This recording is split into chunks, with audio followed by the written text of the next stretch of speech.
Morning. This is the color palette for today.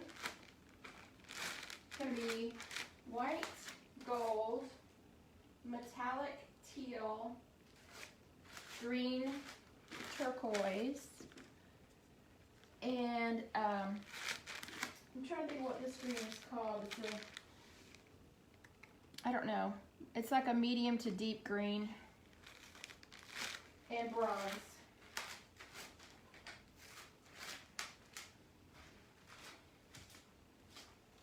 Trying to make this one a little bit more delicate. This is going to be going in the client's, probably their dining room based on what we talked about. So I think I'm going to go for negative space or white on either side, and then color through the middle, and then only tipping back and forth to keep a linear shape. And then possibly, depends on how it comes out, possibly using the balloon or the glove to dip in, pull up, and make some designs. Looking for something very calming, very flowy. So you dip in, you pull straight up, or you can dip and turn to produce certain things, and you need to leave it alone to let it start forming some of the bubbles that it forms. So patience is the key when you're doing this. Also, the thickness of your paint has to be a certain thickness. So I find that needs to be a little bit thicker, and you do need to wipe your balloon or your glove each time in order to get a good, clean impression. Otherwise, you're just going to muddy up your paints. If you do start to muddy up the paints, you can re-pour color over that spot, dip again, and then make sure that you wipe your balloon. So I've got to get two more things. I'll be right back on camera in just a second.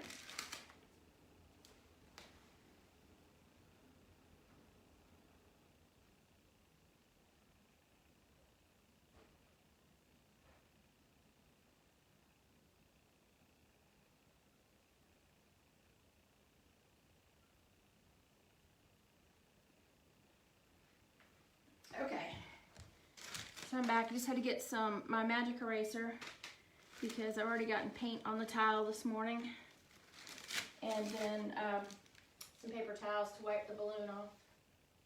This magic eraser works wonders. I'm such a slob. I either get it on my shoes and track it around, or trying to make a design, I end up flinging it. So if my husband really could look and see all the paint flicks all over this towel, he'd probably be incredibly mad. So I'm going to try to get it all cleaned up today, because it's been sitting here for about a week trying to let those other larger canvases dry. I've got two smaller ones here that I just did yesterday. Let's see if I can get those on camera without messing everything up. So those are from yesterday. One of them is flipped around in the wrong direction as I was trying to stretch it. I needed to flip it. So anyways, today again is a green pour. That's what the customer wanted for their dining room, is something with green in it, and it's more of a formal dining room, so I'm trying to go for something that's a little bit more delicate. So we'll see. Not much green left in here, but this green is so strong that it will take over the entire painting if I'm not careful. So we're going to get the white laid down, and then I might have to mix a little bit more water because I don't think those are thin enough. I do need them a little thicker for the balloon pour, but I think they're still a little bit too thick. And the colored paint's going to go kind of like right in between here, and then all of this will be negative space. So let's see, let me get my water right now.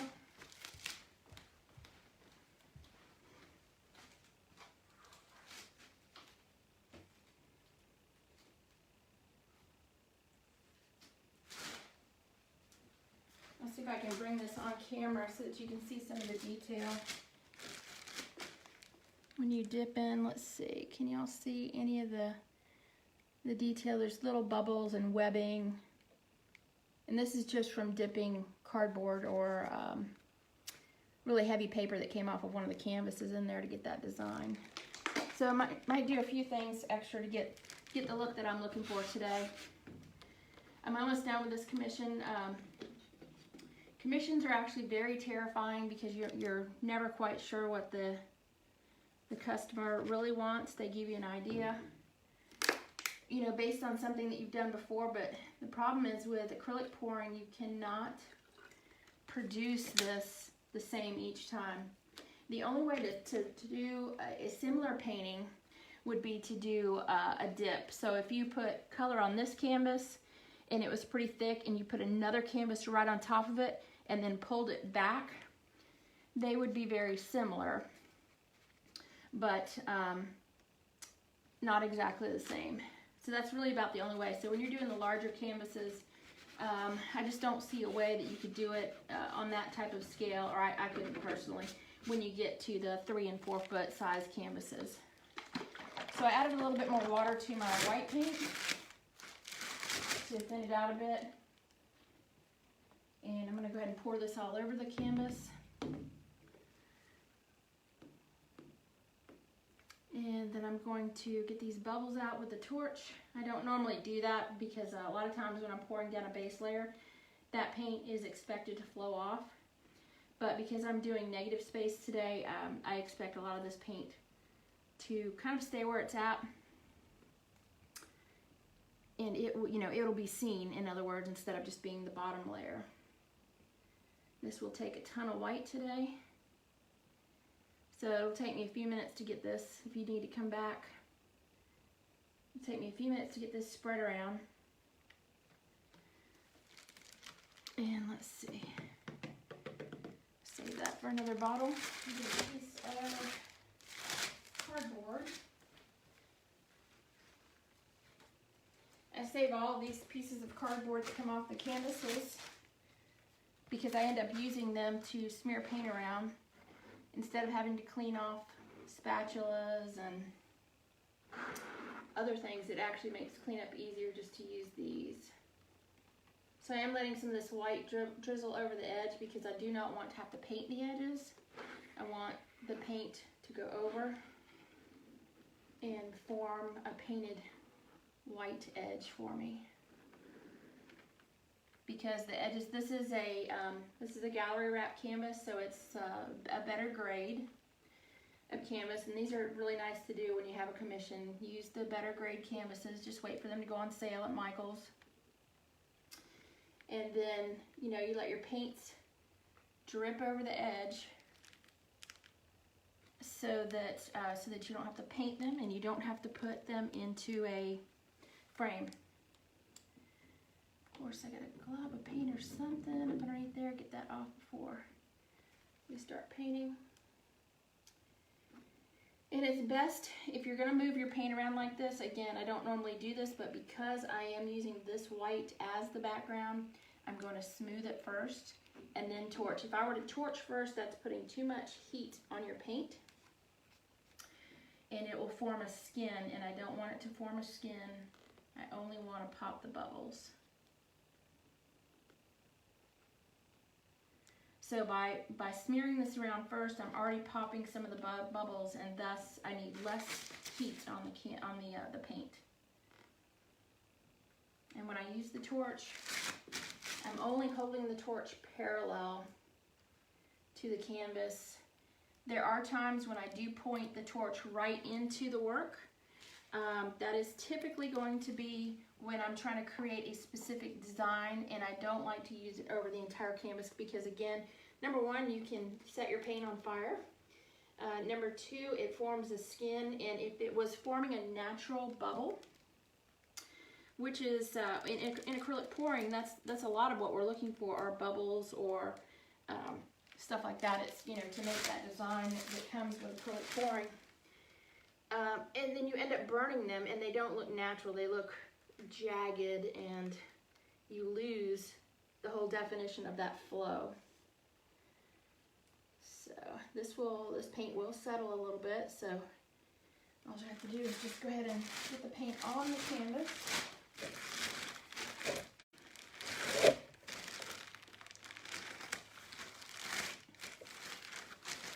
Alrighty, so let's get the torch, and I'll be right back.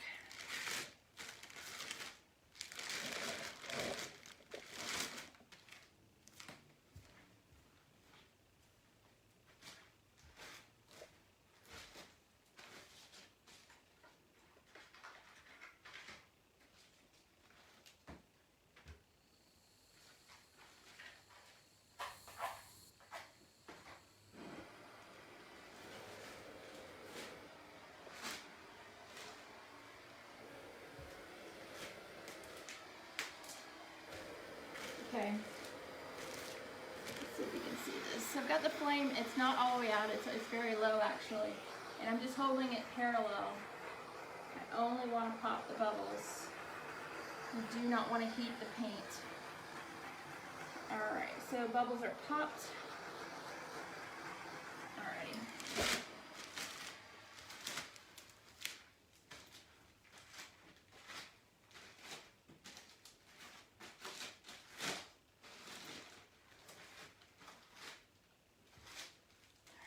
So we actually have this part of the canvas is already drying up. So I'm going to add a little bit more white because I tipped some of that off over the edge. And put a little bit more in the middle here. I might have to actually go make more white paint because I know I'll need some for the actual pour. Alrighty. Let me take a quick peek at who's here. So we've got Sherry. Hi, Sherry. Hi, Barbara. Hi, Tommy. Good morning. Hope you're enjoying this. Okay. So, very simple. I'm not even mixing these today, other than they're mixed with their pouring ingredients. But I'm not, typically I mix these in a cup. I'm just going to pinch the cup to make a smaller little pouring funnel. And these are going to go straight across the canvas, just back and forth, left and right. Just until I feel like I've got enough on there. Just one layer real quick. And then again with each one of these, re-stir them. So this is a little bit different than I've showed anybody. And again, just going for a specific look. Something that can be in a formal dining room and be enjoyed. Okay.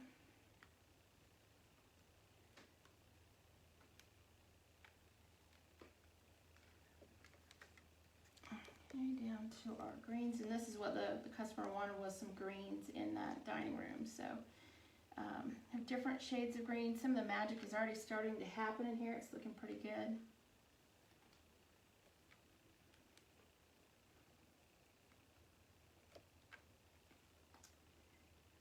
And because I haven't done this before, I've done it for myself for one of the cabin photos that are pictures that I want to do. I might repaint this because I'm going to be using the balloon technique in the middle, and I haven't done this on a large canvas where I've been happy with it. So there's a very good chance that this could fail. This green one has such a large pouring spout. I'm just going to put my finger over this. This green does tend to take over a picture, so I have to be very careful not to let too much out at one time. And because they want green in the picture, I'm going to go with this dark green on the very ends. Alrighty. I think I need some more white, so let me go grab some more white paint real quick. There's not enough in that one, so I'll be right back on camera in just a minute. That needs a few minutes to work its magic anyway.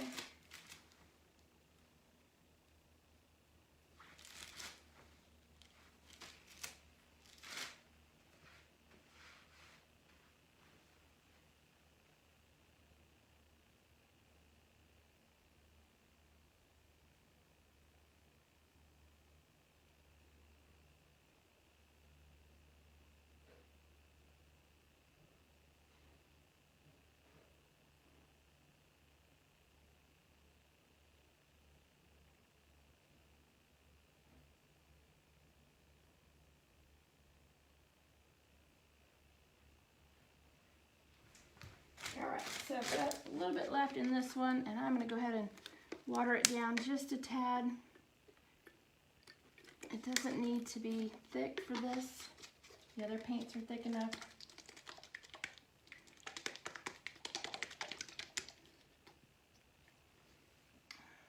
This area just does not want to fill in. I don't know why. We're going to fill it in real quick. Alrighty, so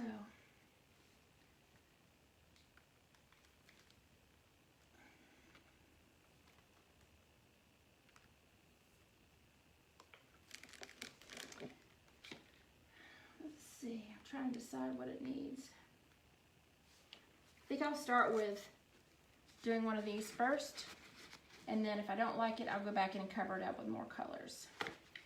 And because he wanted the green as the main color, I think I'm going to go into these deeper pits of green and see what kind of design we can get off of that.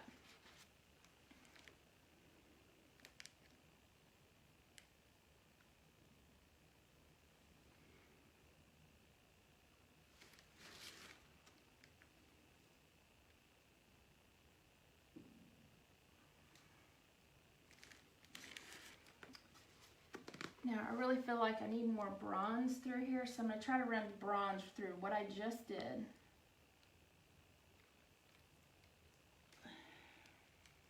And I'm going to re-dip the balloon in there.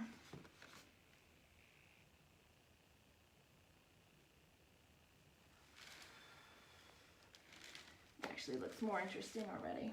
Okay, same thing here.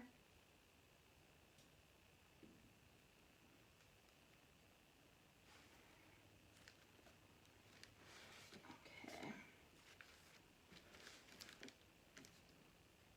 Now, let's see, I'm going to tip just a little bit. I don't want to tip too much. I don't want to create any mountains in this. I want only these lines, but I do want to stretch these colors out thinner. So I've already got my little bubbles and everything created here. I'm going to stretch left and right.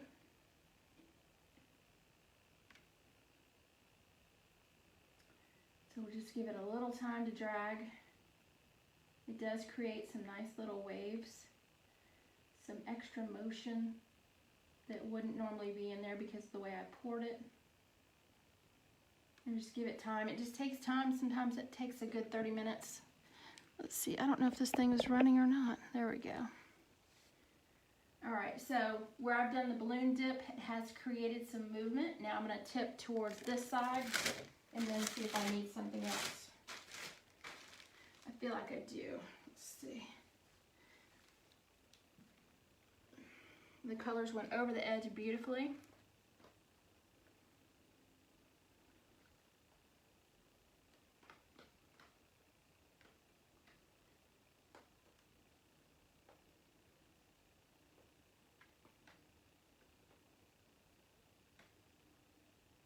I almost think I need more green. The green is actually probably a heavier paint. I'll lose my cup. There we go. And it seems to be seeping right up underneath the white. So I'm going to run another color, or another row of green.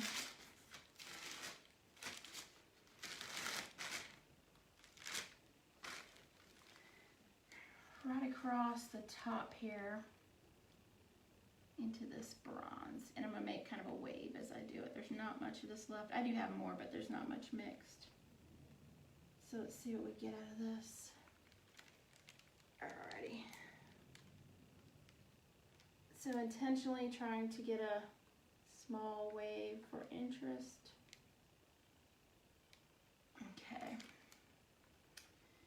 And let's see.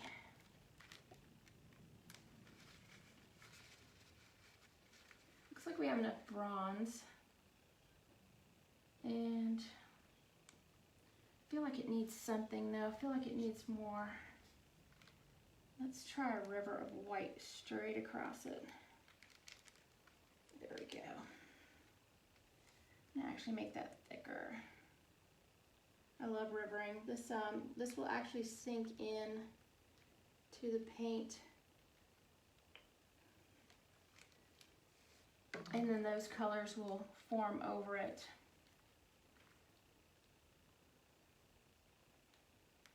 Probably gonna go get a straw in just a minute. It's kind of hard to come back from blowing with the straw, so I don't want to do it just yet. I'm gonna give it a few more minutes to develop, see what we get. Do a little bit more tipping, and let's see, maybe another stripe across here. I kind of like that. It almost gives it a watercolor texture.